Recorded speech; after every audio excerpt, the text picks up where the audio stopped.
इस deep dive विश्लेषण में स्वागत है। अक्सर एक बात सुनने को मिलती है ना कि पैसा ही पैसे को खींचता है। मतलब वेल्थ क्रिएट करने के लिए शुरुआत में ही एक बहुत बड़े फंड की जरूरत होती है। लेकिन आज हम इस मिथक को पूरी तरह से तोड़ने वाले हैं। आज हम फाइनेंशियल फ्रीडम के उस रास्ते को डिकोड करेंगे जो साबित करता है कि करोड़ों की संपत्ति बनाने के लिए लाखों से शुरुआत करना बिल्कुल भी जरूरी नहीं है। अब जरा इस सवाल पर गौर करें, क्या सच में केवल 100 रुपए की एसआईपी से 1 करोड़ रुपए का सफर तय किया जा सकता है? पहली नजर में तो ये बिल्कुल किसी स्कैम या हवाई किले जैसा लगता है। मतलब 100 रुपए तो आज के समय में बस एक बार बाहर नाश्ता करने में ही खर्च हो जाते हैं। लेकिन जवाब है बिल्कुल हाँ।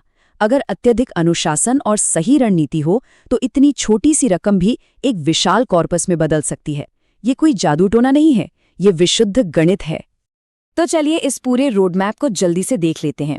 हमारी चर्चा के मुख्य बिंदु होंगे, पहला, छोटे निवेश बड़े सपने। दूसरा, एसआईपी और कंपाउंडिंग का जादू। तीसरा, 1 करोड़ की रणनीति। चौथा, समय ही सबसे बड़ा धन। और पांचवा, सफलता का मनोविज्ञान। चलिए सीधा पहले भाग पर आते हैं, छोटे निवेश बड़े सपने।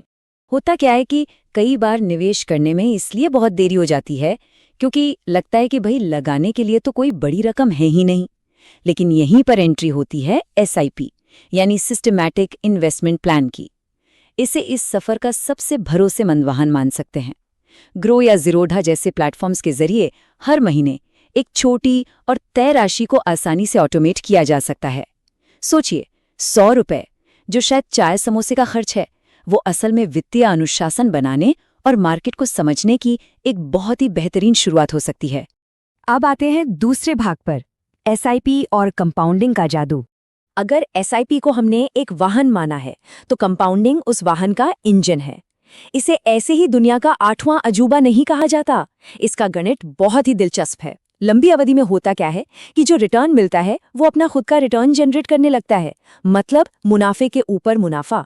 शुरुआत में तो ये ग्रोथ बहुत ही धीमी लगती है, लेकिन समय के साथ ये एक ऐसा विस्फोटक एक्सपोनेंशियल ग्रोथ कर्व बनाता है जो सीधा रॉकेट की तरह ऊपर जाता है। और यही कारण है कि 1 करोड़ रुपए जैसे बड़े और विशाल लक्ष्यों के लिए पारंपरिक बैंक एफडीज अक्सर काम नहीं आती। एफडी में ब्याज निश्चित जरूर मिलता है, लेकिन ग्रोथ काफी सीमित रह जाती है। दूसरी तरफ इक्विटी म्यूचुअल फंड्स बाजार आधारित होते हैं, तो इनमें वो उच्च लॉन्ग टर्म ग्रोथ मिल सकती है जो असल में महंगाई को मात देने और वास्तविक वेल्थ क्रिएट करने के लिए बेहद जरूरी है। तो अब बढ़ते हैं हमारे तीसरे भाग की तरफ, 1 करोड़ की रणनीति। अब यहाँ एक सच्चाई समझना बहुत जरूरी है। हर महीने सिर्फ एक फिक्स 100 रुपए लगाते रहने से 1 करोड़ तक पहुंचने में तो शायद पूरी उम्र बीत जाएगी। यहीं पर गेम में आता है स्टेप अप एसआईपी। ये एक ऐसा स्मार्ट तरीका है जिसमें हर साल आय बढ़ने के साथ साथ निवेश की रकम को भी धीरे धीरे बढ़ाया जाता है। उदाहरण के लिए पहले साल 100 रुपए, अगले साल 200 रुपए और उसके अगले साल 500 रुपए। ये स्टेप अप रणनीति एकदम एक्सेलरेटर की तरह काम करती है, जो इस 1 करोड़ के लक्ष्य तक पहुंचने में लगने वाले समय को नाटकीय रूप से कम कर देती है। अब कैलकुलेशन के लिए एक नंबर लेना हो तो 12% का अनुमान लगाना काफी सही रहता है। ऐतिहासिक रूप से अगर देखा जाए तो भारत में अच्छे इक्विटी म्यूचुअल फंड्स ने 10 से 15% के बीच औसत वार्षिक रिटर्न दिया है। इसलिए जब हम इतने लंबे सफर का गणित लगा रहे हों तो 12% की वृद्धि को एक बहुत ही ठोस और यथार्थवादी बेसलाइन माना जा सकता है। तो इन सब बातों से एक बड़ा ही शानदार एक्शन ओरिएंटेड ब्लूप्रिंट तैयार होता है। नियम बहुत ही साफ है। पहला, छोटी शुरुआत करना, चाहे वो 100 रुपए ही क्यों ना हो। दूसरा, हर साल उस राशि को 10 से 20% बढ़ाना यानी स्टेप अप करना। तीसरा, 2 से 3 दशकों तक निवेश में टिके रहना। चौथा, कंपाउंडिंग को टूटने से बचाने के लिए समय से पहले पैसे बिल्कुल नहीं निकालना। और पांचवा, सही और अच्छे ट्रैक रिकॉर्ड वाले म्यूचुअल फंड का चुनाव करना। फंड चुनने की बात आई है तो सवाल उठता है कि शुरुआत कहाँ से की जाए। इस रास्ते पर चलने वाले नए निवेशकों के लिए बड़ी और प्रतिष्ठित कंपनियों के इंडेक्स फंड या फ्लेक्सी कैप फंड से शुरुआत करना एक बेहद सुरक्षित और बेहतरीन विकल्प है। ये फंड्स लंबी अवधि के इक्विटी लाभों के लिए एक बहुत ही मजबूत और डाइवर्सिफाइड आधार प्रदान करते हैं। चलिए अब भाग 4 पर चलते हैं, समय ही सबसे बड़ा धन।